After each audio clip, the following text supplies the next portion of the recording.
車好きラリーチャンネルのヒラリーです。今日はホンダのシビック eHEV。2024年ね、今ホンダが熱いです。NBOX が出て、WRV が出て、で、アコード、フリードと来てまして、もう日本市場を大事にしてくれてるような感じでね、いっぱい車、しかも注目の車を出してくれて、今ね、ホンダ熱いなと思います。ということもあってね、ホンダのシビック eHEV の魅力を5選、人を選びそう3選というテーマでいきたいなと思います。じゃあまず魅力1つ目。1つ目は質の高いサスペンション。これね、自分が乗った時にびっくりしたこともあって、あと今ね、一番強く印象に残ってるのがこれです。シビックね、新車に近い時と、それからオドメーター3000キロ台と7000キロ台と、3回ね、乗りました。人と乗ったのと一人で乗ったのとね、いろいろあっていろいろ試してきた。最初乗った時はね、質は高い。すごくね、サスペンション質が高くて、動いてくれてビシッと止めてくれる。もうね、そこすごいなと思いました。でもね、止めてくれる時が、ビシッというのがね、ビシッと止めすぎちゃいまして、動いて戻ってきた時にね、ピンとこう戻るところが、ちょっとね、不快でもあったっていうのがね、あります。で、それは3000キロの車体でも一緒でした。ちょっとやっぱりこの辺、あれもう馴染んでもいいんだけどな、ぐらいに思っていて、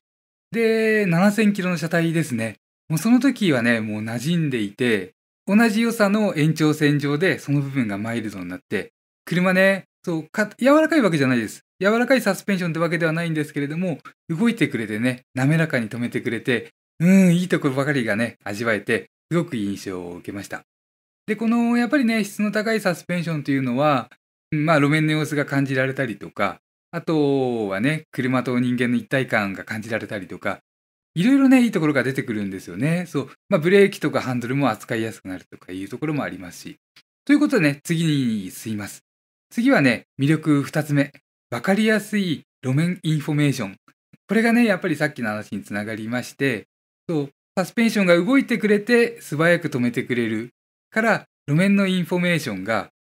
体全体っていうのかな。ここで言うのは、シートの座面とかから伝わってくる衝撃とか動き方とかね、あと見える部分もそうかな。といったところで、インフォメーションがね、すごくわかりやすい。具体的にちょっとわかりやすいところで言うと、連続する段差。これ今ね、映ってるところとか、段差って言えないほどの段差ですけれども、このポコンポコンポコンポコンってこう、ごめんなさい、ポコンポコンポコンポコンって超えていくときのがね、すごくね、心地いい。心地いいっていうのかな。一個ずつね、これをしっかりタイヤがトレースしてくれている。乗り心地が柔らかいとか快適って言われる車ですと、これがフワーンフワーンって感じでね、4個ある段差が2個ぐらいように感じられたりとか、ちょっとね、宙ぶらりなところも出てくる。でもね、このシビックは1個ずつ超えてってくれて、それを伝えてくれて、かつね、衝撃としてはすごくね、柔らかい。当たりが柔らかいっていうのかな。ここがシートを通して体で感じるインフォメーションの一つ。で、あとね、もう一つ。ハンドルを切りながら段差を越えた時なんかのハンドルに伝わってくる衝撃っていうのがね、これも一つ路面のインフォメーション、場合によってはタイヤの接地感なんかにもつながってきまして、ここもね、結構わかりやすいです。その完璧に伝えてくるというよりは、ある程度打ち消していて、でもこうね、伝えてほしいぐらいのところは伝えてくるといったところでね、これも路面インフォメーションのわかりやすさにつながってきます。あと、ちょっとアクセル踏んでタイヤがずるっとこう滑るようなぐらいのパワーを見せる時もあるんですけれども、そういうのもね、伝えてきてくれる。ここがね、いいところだと思います。で、ここがいいからこそ、車との一体感っていうのかな。それも感じられて、自分のね、好きなところ。ということでね、魅力3つ目いきます。3つ目はね、振り回したくなる人と車の一体感。これを言いたかったので、魅力1つ目、2つ目とね、ちょっと説明してきたみたいなところがあるんですよね。これだけ言っちゃうと、振り回したくなるとかね、車の一体感あるって言葉は、ある種使い古されたというかね、よく使われるような言葉であって、でも何を言ってるかわからない。もう、というかね、言おうと思えばどんな車でも言えちゃいますから、価値があって価値がない言葉とも言えるのかな。で、質の高くて、動いてくれて止めてくれるサスペンションとか、わかりやすい路面インフォメーションとか、って言って述べてきた上で、一番言いたかったのはここです。振り回したくなるね、車との一体感。試乗中ね、こんなことがありました。最初ね、同僚と2人で乗ったんですね。撮影とかしない時です。で、乗っていてね、もっとアグレッシブに操作しちゃってもいいかなとか、ちょっとね、ブレーキ強く踏んでみたいんだけど、いいってこうね、同乗者に聞きました。聞いちゃいましたっていうのかな。いつも普通はね、撮影一緒にしてる人とか、機嫌損ねると撮影に支障期待しちゃうので、なるべくね、なるべく快適なのを心がけて、で、一人で乗ってる時に車のハンドリングとかのフィールをね、掴むようにしてるんですけれども、この時はね、後で一人で乗るのが分かっていても、我慢できなかった。もうちょっとね、振り回したくなっちゃった。もっと言えば、サイドブレーキ効いてみたいとかね、フロントタイヤをブレーキで滑らしてみたいとかね。そんな印象が出てきましたね。そのパワーとか加速力ではなくて、車との一体感、前後バランスも含めて、前後のね、リアの追従性とか、ハンドルのフィールとかね、そういったところも全部含めて、一体感が感じられてね、す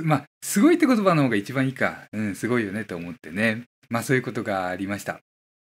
でね、そう、今ちょっと話に出てきた加速感についてということで、またね、つながっていきます。魅力4つ目は、盛り上がる加速感と、車両とタイヤと、安定性とスポーティー感のバランスといったところでね、いきたいなと思います。まずね、加速感なんですけれども、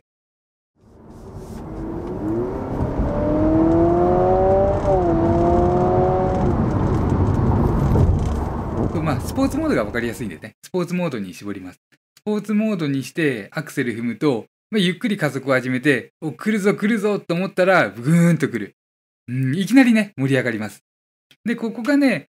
ターボ車的っていうのかな。ね、大排気量車 3000cc、4000cc の NA みたいに、じわーっと盛り上がるわけではなくて、かといってね、ホンダ E とかね、ホンダ E 結構加速の瞬間強いんですけれども、そういった電気自動車的にぐーんとパワーが盛り上がるわけでもない。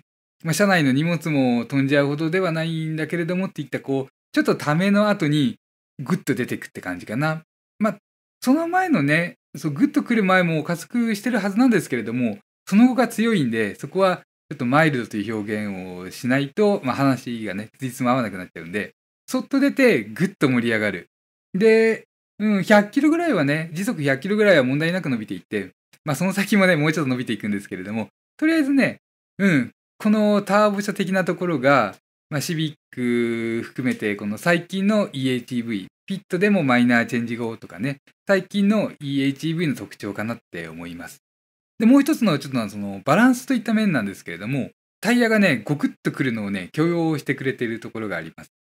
コーナーで立ち上がりの時ね、高く残ってるところで、一気に踏みすぎちゃうと、タイヤがね、外側のタイヤがちょっとね、ずるっといった感じが伝わってくる。パワーが盛り上がったところで、タイヤが支えきれないというよりもね、そこで、ちょっとそれを許容するような制御になっているんだろうと。内側がね、ホイールスピンするわけじゃないんでね、外側がちょっとずるっといく。荷重かかってる方ね。このあたりね、やっぱり安定性とかね、安全性とかを早い段階で制御して、ピクリともね、タイヤのスリップアングルは一定以上はもう絶対超えないようにって考えるメーカーもあるでしょうし、ちょっとこのホンダのシビック EHEV の場合は、少しはね、許容をしてくれてるなと。もちろんね、その安全性とかも全然関係ないレベルです。もうタイヤがね、1センチ、2センチちょっとずっと滑る感じが、敏感な方だったら感じられるぐらいの感覚っていうのかな。別にキーキッと音するほどでもないですしね。何回試してもね、ズっていくぐらいの感じでね。そんな感じでした。で、じゃあここからはね、ちょっとね、内装の話って言いますね。で、魅力5つ目は、夜の内装が、光り方がね、シャープで美しいという部分。シビックの内装ね、夜見ると、すごくね、大人っぽいんですよね。なんでしょう、昔からのシビック好きな方ですと、ちょっとやんちゃなイメージね。EG6 とか、EK9 とかね。その頃のタイプ R とか知ってる人からすれば、シビックってやんちゃなイメージあると思うんですけれども、大人に成長したねと思えるような、この白い照明がね、細かくシャープにね、いろんなところが少しずつね、細く繊細に光るっていうのかな。感じでね、もうすごく大人っぽい。昼の内装なんかはね、どこでも映像になっていますけれども、自分たちちょっとね、この夜に強いカメラで夜の撮影もしてまして、シビックもね、よく撮れましたね。もう撮れ高十分みたいな感じで。あとね、飾り気という部分で言うと、ドアにね、赤いアンビエントライトがね、備わっています。ということでね、じゃあ次いきますね。次はね、ごめんなさい。もう一つ走る部分に戻って、魅力6個目。タイヤの一転がりが相当に滑らか。すみません、どうしてもね、シビックね、走る部分に良さというか特徴を感じるところが多いので、今回はね、また最後もね、ちょっとこの部分、タイヤのね、一転がり、渋滞中とかであるようなね、軽くアクセル踏んでそーっと転がす、もしくはクリープを使ってそーっと転がすあたりの、そこがね、すごく滑らかなんですね。これ知らなければアコードかなってね。シビックで良くもあって悪くもあるところが、アクセルペダルとブレーキペダルの動力の合成が軽いんですね。軽い力でスッとね、ペダルの操作感が滑らか。車のスポーティーに走りたいよって身からすると、ちょっともう少し合成が欲しいと思うところがある。でも多分ね、それはタイプ R があるからっていうのもあるのかな。こっちの EHEV ですと、ここがね、すごくね、滑らかなんですね。軽くて滑らか。なので、スッと出てく感じがね、もうすごく強いです。この電気でね、走る車の魅力を一段引き上げてるような感じで、ブレーキ離してクリープで出るときとか、アクセルをね、ほんの 5% 踏んで、スッとね、ほんのちょっとだけ出すときとかね、そこがね、もうすごく滑らか。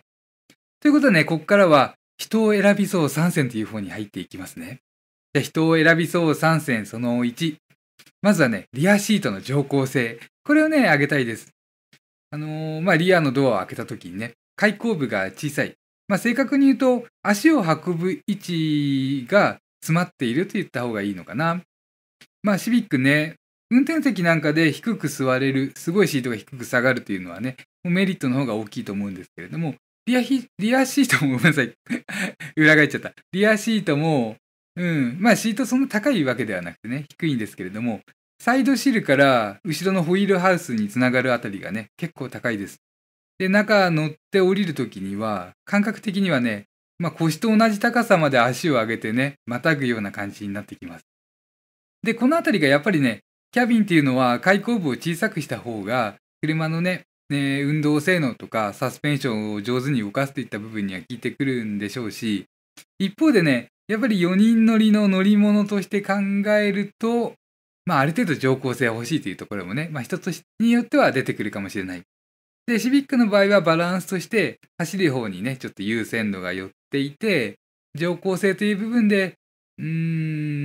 ていうかな。乗っちゃえばいい空間なんでね。シートの形状もいいですし、乗り心地だとそんなに悪くない。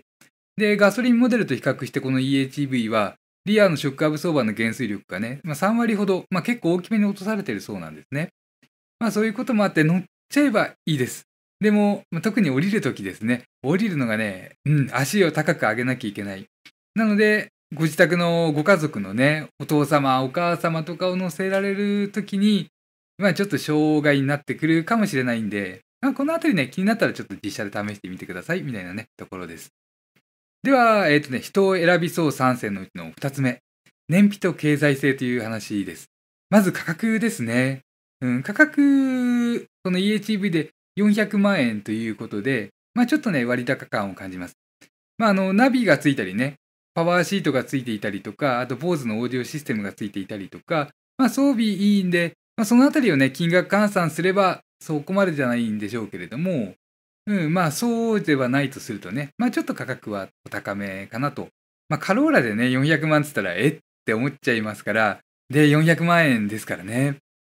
ガソリンモデルでしたらね、300万円台前半からあって、でも EHEV だとね、もうこのグレード1本なので、これをどう考えるかですよね。同じに装備つけるとしてもね、オプションになると割高になっていく。一方で、オプションからの値引き額っていうのは大きく引き出せますから、車買うときって車両本体からの値引きっていうのと、オプションから値引きという計算がね、結構されることが多いので、悩むというかね、少し割高に感じるところではあるかな。トヨタで言うと、カローラ系の、ハイブリッドですと、270万円ぐらいからになっていますから、で、そうですね、その場合に出てくるのがカムリのハイブリッド。ちょっとね、2023年末なくなっちゃいましたけれども、そのカムリと比較した方が、価格的にはね、カムリが350万円スタートで、実際買うとなったら400万円ちょっとぐらいの車ですから、同じぐらいかなということでね、ちょっとね、カムリと比較してみました。乗り味とかの比較はね、ちょっと、1年ぐらい前に出してるので、今回はね、燃費の部分だけ、燃費とか経済性っていうところでね、で、このシビック EHEV とカムリで同じところをね、走っていました。車通りの本当にないようなね、夜間、田舎の方に向かっていって、50キロから60キロぐらい走りました。で、同じように同じ時間帯に乗って、シビックが 26.8 キロでした。カムリが 29.5 キロ。より大きくて重いカムリの方がね、燃費良くなって、この辺がやっぱりトヨタとホンダの違いというのか、ハイブリッドシステムの違いもありますし、考え方の違いとして、シビックはね、踏んだ時にこうステップ制御するようにエンジンの回転数を上げたりとか、効率優先よりね、ドライバーの感応性能優先みたいな味付けがされていまして、この辺がちょっと違いに出てくるんでしょうかね。これがプリウスと比較した場合なんですけれども、ちょっとね、プリウスとの比較は今度は挙げますけれども、プリウスはね、ローギアード的な感じでエンジンの回転数をシュイーンと上げていくんですね。2000cc のプリウス。で、そうですね、燃費同じぐらいかなと。27、30弱、30ぐらい、やっぱりそうかな。少しは良くなるのかな。といったところでね、ちょっとプリウスの方はね、別に取ってきたのでっていったところで、で、じゃあ3つ目いきますね。人を選びそう3選のうち3つ目は、アクティブノイズキャンセラーについて。これね、アクティブという名前がついていますので、能動的、積極的、そうですね、もう意図的にというのかな。外から入ってくるノイズを、もう積極的に消しちゃおうよというタイプのね、ノイズキャンセラーです。これね、シビック、BOSE のオーディオシステムついてますから、多分 BOSE のノイズキャンセラーシステムだと思われます。と仮定した上で、仕組み的にはね、音ってプラスとマイナスがあって、こう波があるんですね。で、プラスの波にマイナスの波を当てると打ち消される。で、マイナスの波にプラスの波を当てると打ち消される。そういった原理でね、音ってプラスとマイナスがあって、その逆方向の音同士が当たるとね、打ち消されますから、音の振動なんでね。スピーカーで言うと、スピーカーのユニット、コーンっていうのかな、紙の部分ね。あれが前に動くときがプラス、行くときがマイナスって考えたら分かりやすいですね。同じに音を出すにしても、押すときと引くときがある。ごめんなさい、口笛の方が分かりやすいか。口笛出すときに、吐くときと吸うときで同じ音を出せますよね。同じ音程、同じ振幅の音を出せる。で、これがね、波同士がぶつかると消えちゃう。で、これを使っているのが、アクティブノイズキャンセラー。でね、これ使っていて思うのが、効果感じにくいっていうのはね、ごめんなさい。まだね、いいかなと。でもちょっと気になる方向でね、嫌な方向でって思う時があってね、人の耳の構造って違いがあるそうなので、人を選びそうといったところでね、ちょっとごめんなさい、自分、もう音に関してはちょっと敏感な方というかね、そっちの方がこう、ずっと、やってきてる分野でもあるので、でね、この音なんですけれども、そう、例えばね、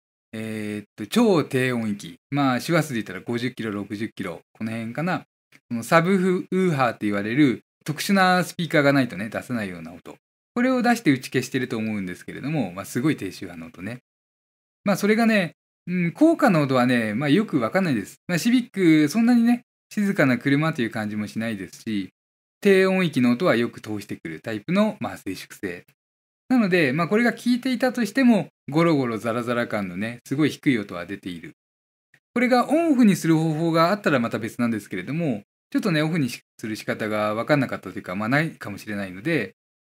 気になったというか、違いが分からなかったっていうのが一つ。で、もう一つが、